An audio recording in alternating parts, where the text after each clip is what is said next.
आदरणीय शिक्षक वृंद आणि माझ्या प्रिय मित्रमैत्रिणींनो, सर्वांना माझा नमस्कार. माझे नाव श्रेया शशिधर. मी इयत्ता 4थी तुकडी ब मध्ये शिकत आहे. आज मी आपल्या मनातील शाळा, शिक्षक आणि विद्यार्थी या विषयावर काही प्रेम शब्द सांगणार आहे. शाळा ही फक्त इमारत नाही, तर आपल्या आयुष्याचा एक सुंदर भाग आहे. इथे आपण फक्त पुस्तक शिकत नाही, तर जीवन जगण्याची कला शिकतो. शाळेतला प्रत्येक दिवस आपल्याला काहीतरी नवीन शिकवते आणि आपल्याला चांगला माणूस बनवते. आपले शिक्षक हे आपल्या जीवनातील खरे मार्गदर्शक आहेत. ते आपल्यावर खूप प्रेम करतात.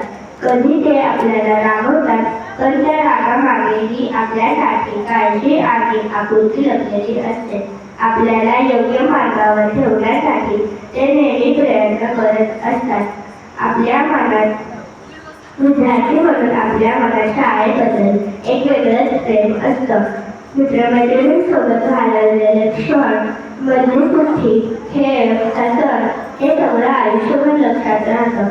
शाळा म्हणजे फक्त अभ्यास नाही, तर आठवणींचा खजिना आहे. मुख्याध्यापक सर हे आपल्या शाळेचे आधारस्तंभ आहेत. त्यांच्या मार्गदर्शनामुळे शाळा योग्य दिशेने पुढे जाते. त्यांच्या मनात विद्यार्थ्यांबद्दल प्रेम आणि शाळेबद्दल अभिमान असतो. खरं तर शाळा म्हणजे एक कुटुंबच आहे, जिथे शिक्षक आपले मार्गदर्शक, मित्रमैत्रिणी आपले सोबती आणि मुख्याध्यापक दिशा देणारे असतात.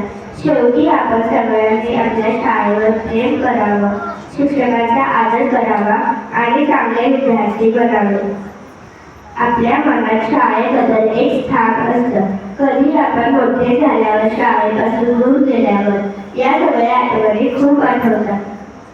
कधी कधी आपण विचार करतो की सर मॅडम इतकं का ओरडतात, पण नंतर समजतं की ते आपल्यासाठीच असतं. शेवटी मी एवढं सांगता इच्छिते की आपण सगळ्यांनी एकत्र येऊन आपल्या शाळेला अधिक प्रगत, सुंदर आणि आदर्श बनवूया. धन्यवाद.